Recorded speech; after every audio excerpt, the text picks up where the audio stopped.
तो question number 1 पर आ जाइए। सिमोन बार योकाई का मकबरा बता दीजिए कहाँ पर है। तो क्यों पूछा जा रहा है प्रश्न? क्योंकि हाल ही में इस मकबरे में भगदड़ मच गई थी। ये है कहाँ पर बताइए? इजराइल में। तो शिमोन बार योकाई का मकबरा इजराइल में स्थित है और हाल ही में इजराइल के यहूदी तीर्थ एवं दूसरी शताब्दी के ऋषि शिमोन बार योकाई के प्रतिष्ठित मकबरे पर भगदड़ मच गई थी। क्वेश्चन नंबर 2 पर आ जाइए। रूपसी हवाई अड्डा निम्नलिखित में से कहाँ स्थित है? रूपसी हवाई अड्डा जो कई वर्षों के बाद खोला गया है, असम में स्थित है ये। ठीक है, बी है इसका आंसर। तो देखिए, असम में द्वितीय विश्व युद्ध के दौरान निर्मित रूपसी हवाई अड्डा 1984 से बंद पड़ा था और 8 मई 2021 को फ्लाई विंग एयरलाइंस की एक वाणिज्यिक उड़ान के उतरने के साथ ही यह चालू हो गया, शुरू हो गया। असम में स्थित है रूपसी हवाई अड्डा, 1984 से बंद पड़ा था, 8 मई 2021 को शुरू। क्वेश्चन नंबर 3 पर आ जाइए। निम्नलिखित कथनों पर विचार करेंगे, दो स्टेटमेंट के साथ बताइए कौन सा करेक्ट है। दुनिया के सबसे बड़े परिवार के संरक्षक के रूप में प्रसिद्ध जियोना चाना का 13 जून 2021 को निधन हो गया और इनका संबंध अरुणाचल प्रदेश से था। जियोना चाना का 13 जून 2021 को निधन हो गया। बिल्कुल, दुनिया के सबसे बड़े परिवार के संरक्षक के रूप में इनको जाना जाता था। मिजोरम से था इनका संबंध, अरुणाचल प्रदेश से नहीं था। गलत है दूसरा वाला स्टेटमेंट। तो दुनिया के सबसे बड़े परिवार के संरक्षक के रूप में मशहूर जियोना चाना का 13 जून 2021 को निधन हो गया। इनका संबंध मिजोरम से था। देखिए, जियोना नामक एक संप्रदाय जियोना चाना के नेतृत्व में लगभग 3000 अनुयायियों तक बढ़ गया, जो मिजोरम के बकतबांग गांव में रहते थे। और इस संप्रदाय के लोग जो है बहुपतित प्रथा का पालन करते हैं, रहते हैं। ठीक है, बहुपतित प्रथा का जो है पालन करते हैं ये जियोना चाना। क्वेश्चन नंबर 4 पर आ जाइए। फूल विरोध प्रोटेस्ट निम्नलिखित में से किस देश में हुआ? फूल विरोध प्रोटेस्ट कहाँ हुआ? म्यांमार, थाईलैंड, श्रीलंका या जापान? फूल विरोध प्रोटेस्ट म्यांमार में। कौन सी नदी बहती है म्यांमार में? इरावदी।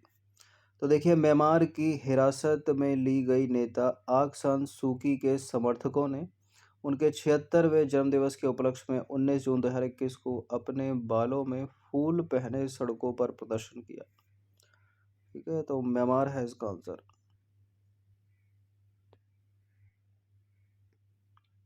क्वेश्चन नंबर 5 पर आ जाइए। निम्नलिखित कथनों पर विचार करेंगे, दो स्टेटमेंट है यहाँ पर बताने के, इनमें से कौन सा करेक्ट है। उत्तर प्रदेश के अयोध्या में प्रस्तावित मस्जिद का नाम प्रसिद्ध स्वतंत्रता सेनानी और क्रांतिकारी मौलवी अहमदुल्ला शाह फैजाबादी के नाम पर रखा जाएगा और इस पूरी योजना में एक मस्जिद बनेगी, एक अस्पताल, एक संग्रहालय, अनुसंधान केंद्र और गरीबों के लिए सामुदायिक रसोई शामिल है। क्या ये सब चीज़ें हैं? हैं।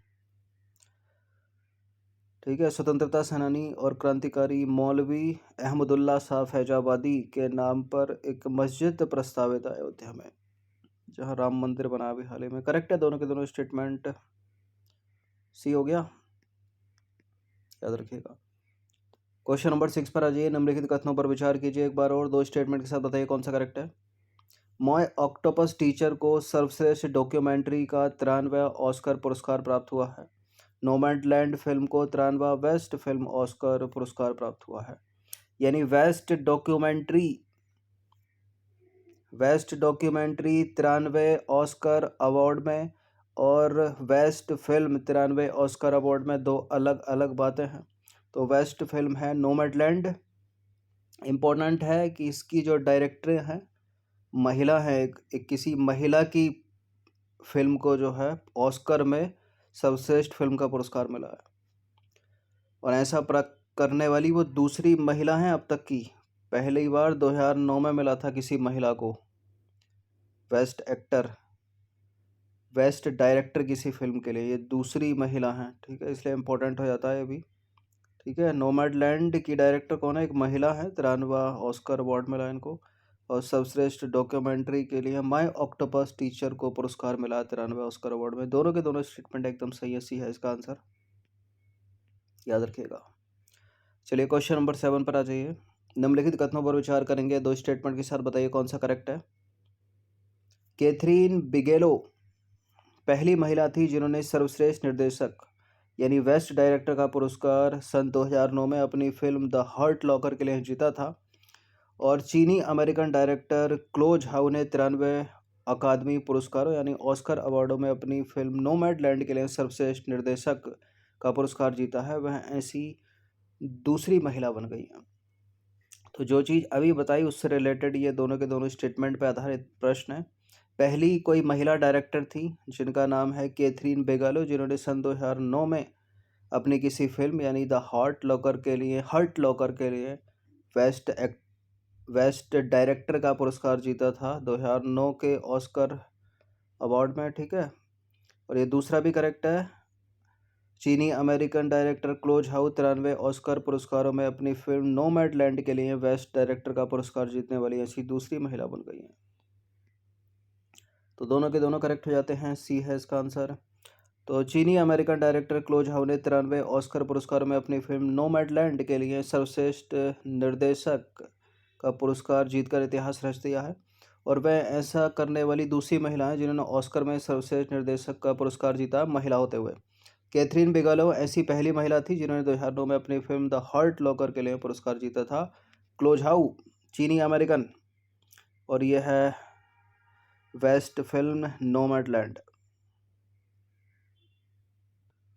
चलिए नेक्स्ट क्वेश्चन पर आ जाइए। क्वेश्चन नंबर 8 है, निम्नलिखित कथनों पर विचार करेंगे। दो स्टेटमेंट है, फिर से बताना कि इनमें से कौन सा करेक्ट है। देखिए पहला स्टेटमेंट है leave no one behind. Leave no one behind सतत विकास और इसके सतत लक्ष्यों के लिए 2030 एजेंडा का एक केंद्रीय परिवर्तनकारी दावा है। और यह संयुक्त राष्ट्र के सभी सदस्य देशों को सभी रूपों में गरीबी उन्मूलन, भेदभाव और बहिष्कार को समाप्त करने और लोगों को पीछे छोड़ने वाली असमानताओं और कमजोरियों को कम करने की स्पष्ट प्रतिबद्धता का प्रतिनिधित्व करता है। इस तरह के स्टेटमेंट जो बिल्कुल सटीक तरीके से लिखे जाते हैं सजा कर, वो कभी गलत नहीं होते एग्ज़ाम में भी। ठीक है, यहाँ पहला वाला हो सकता है लेकिन यहाँ भी करेक्ट है, पहला वाला भी, दोनों के दोनों करेक्ट है। स्टेटमेंट सी है इसका आंसर। तो देखिए लीव नो वन बिहाइंड में न केवल गरीब से गरीब व्यक्ति तक पहुंचना शामिल है, बल्कि देशों के भीतर देशों के बीच भेदभाव और बढ़ती असमानताओं और उनके मूल कारणों का मुकाबला करने की आवश्यकता भी शामिल है। Leave no one behind.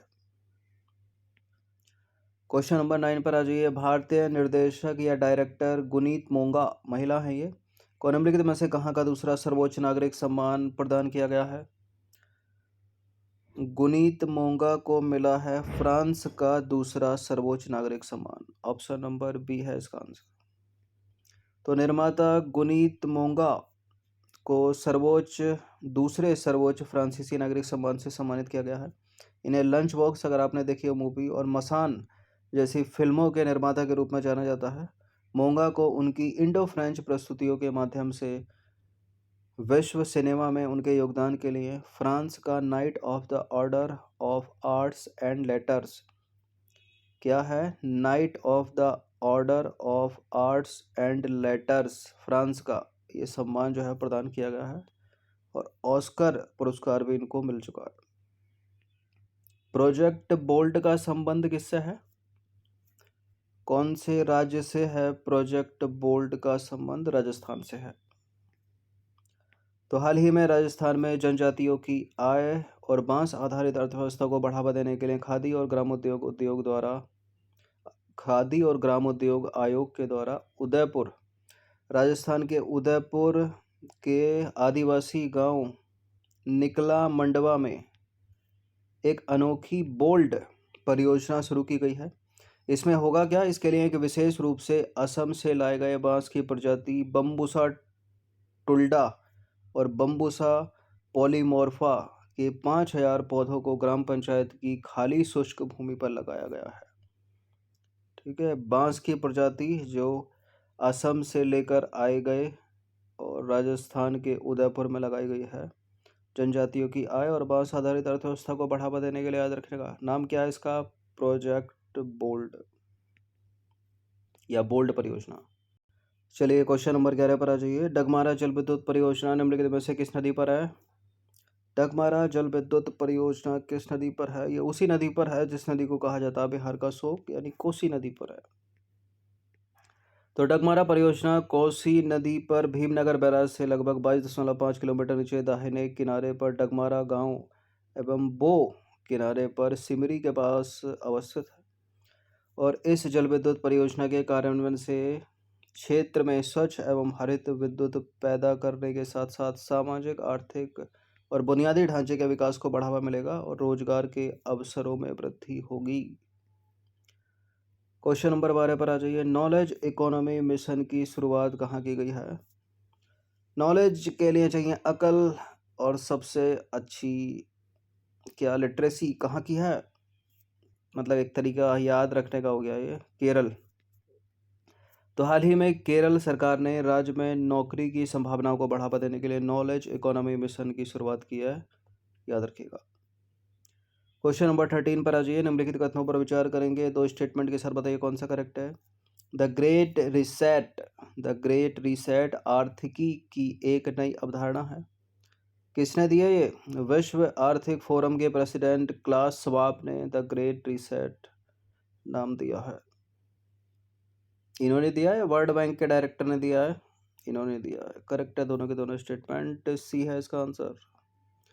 तो देखिए, बीते कुछ वर्षों में लगभग सभी देशों की विकास दर में कमी जो है आई है, परंतु कोरोना वायरस महामारी ने वैश्विक अर्थव्यवस्था की नींव हिलाकर रख दी, जिससे दुनिया का हर छोटा बड़ा देश प्रभावित हुआ। परंतु वैश्विक विकास दर में कमी पिछले कई वर्षों से दर्ज की जा रही है और इसी परिप्रेक्ष्य में विश्व आर्थिक फोरम या विश्व आर्थिक मंच के प्रेसिडेंट क्लास श्वाब ने इस वैश्विक स्थिति को द ग्रेट रीसेट नाम दिया है।